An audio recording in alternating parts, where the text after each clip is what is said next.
Cuando hablábamos en capítulos anteriores del ciclo de vida del proyecto, decíamos que este se organizaba de acuerdo a una sucesión de diferentes fases, y dentro de cada una de esas fases aplicaríamos diferentes procesos para, desde iniciar esa fase, planificar, ejecutarla y cerrarla.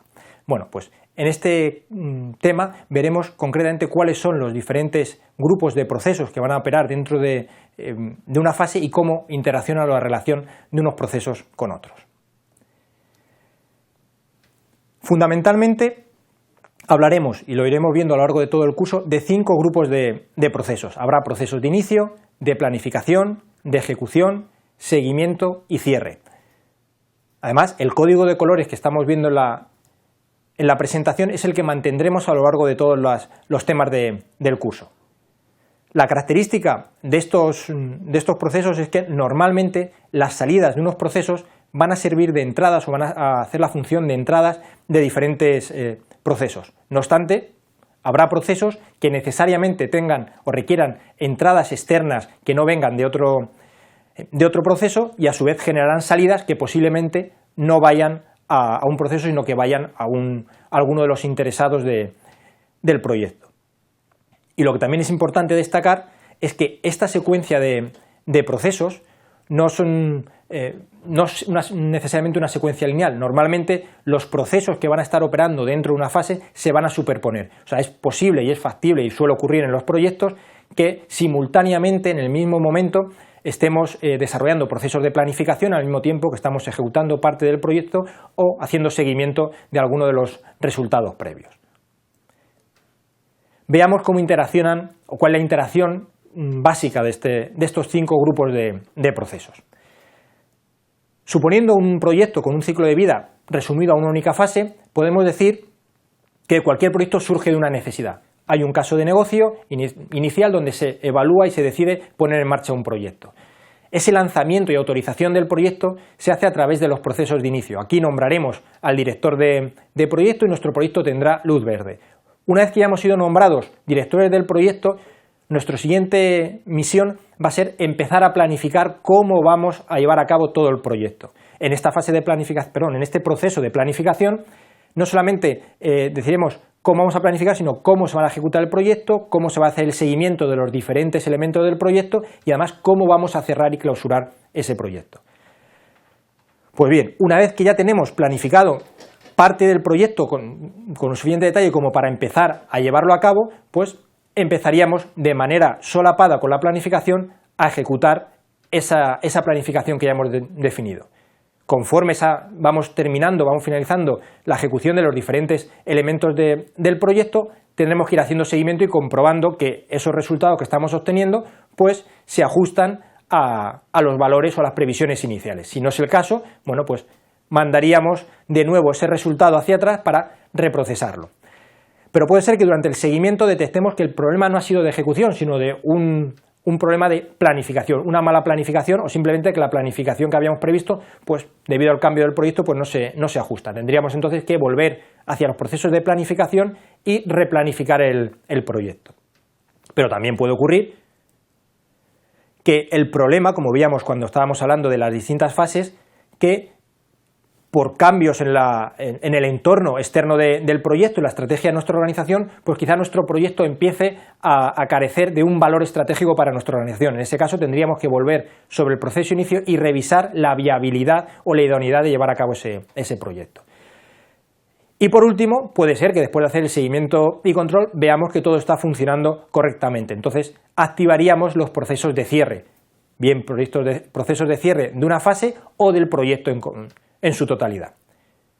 Y por supuesto también puede ocurrir que desde esa revisión en los procesos de inicio de la viabilidad del proyecto, bueno, pues decidamos o se decida que el proyecto ya no es viable, ya no es interesante y mejor es cancelarlo. Bueno, pues también existe la opción de directamente suspender o cancelar el proyecto y dedicar los recursos a otro tipo de proyectos, a otras actividades. Al final tendremos un resultado independientemente de que sea un proyecto que ha terminado conforme a su planificación inicial o sea cancelado anticipadamente.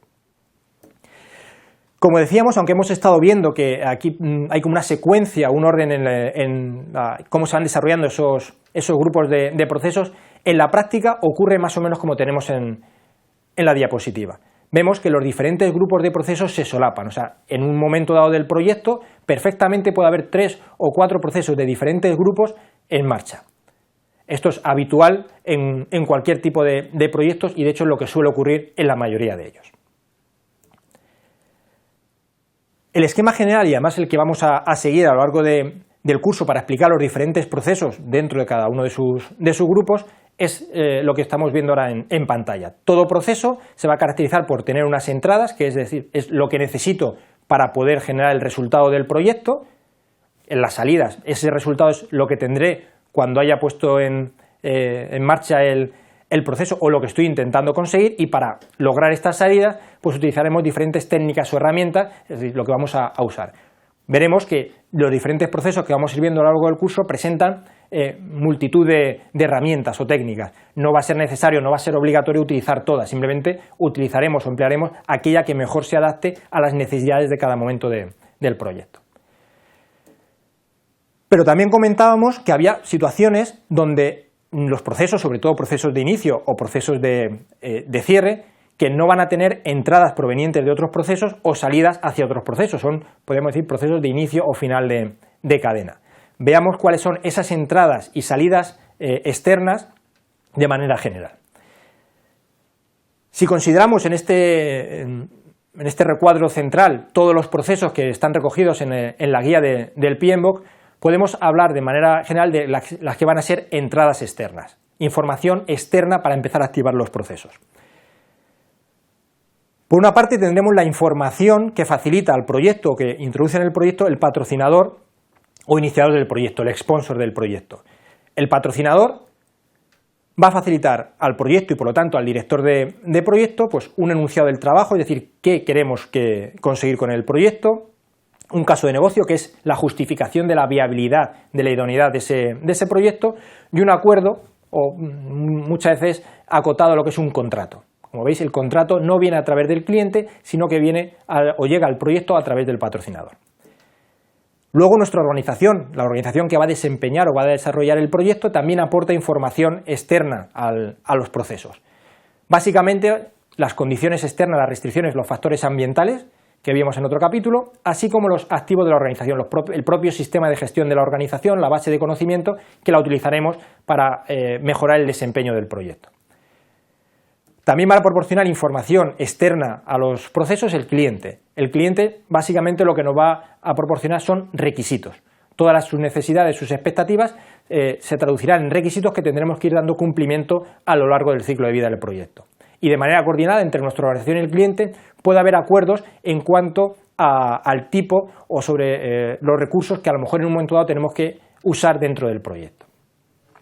Y como última fuente externa de información tendremos a los proveedores. Los proveedores en un momento dado, cuando entren en juego, pues básicamente lo que van a aportar al proyecto desde fuera de los procesos va a ser sus propuestas. Las propuestas económicas, las propuestas sobre la parte del proyecto que van a llevar a cabo sus contratados, bueno, pues no van a su planificación, su importe económico, características, etc.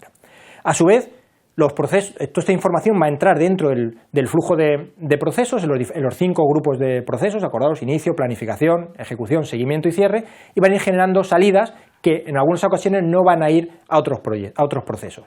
Por ejemplo, los documentos del proyecto, la diferente documentación que vamos a ir generando, pues la iremos recogiendo y archivando, que a su vez alimentará de nuevo a los activos de la organización. Y tendremos también el producto o servicio resultado final que genera nuestro proyecto, que entregaremos al cliente, y los contratos o acuerdos que hagamos con nuestros proveedores para su implicación en el proyecto. Quitando estas entradas y salidas externas, el resto de entradas y salidas que van a usar los diferentes procesos se van a ir generando por otros procesos que estarán contenidos dentro de la guía del PMBOK. Además de tener 5 grupos de procesos, o estos 5 grupos de procesos se ordenan también de manera, o se cruzan con 9 áreas de conocimiento, que son las que tenemos puestas aquí.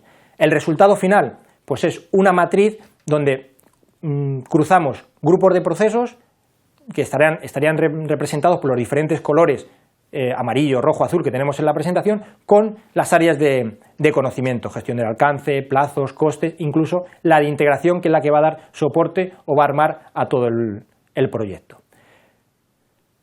Ahora, en capítulos posteriores, lo que iremos viendo, en detalle, iremos viendo cada uno de estos procesos que están contenidos en esta matriz y iremos viendo pues, entradas, salidas, resultados y herramientas que vamos a tener que utilizar para ir avanzando en el ciclo de vida del proyecto y conseguir ese resultado final que tenemos que entregar a nuestro cliente.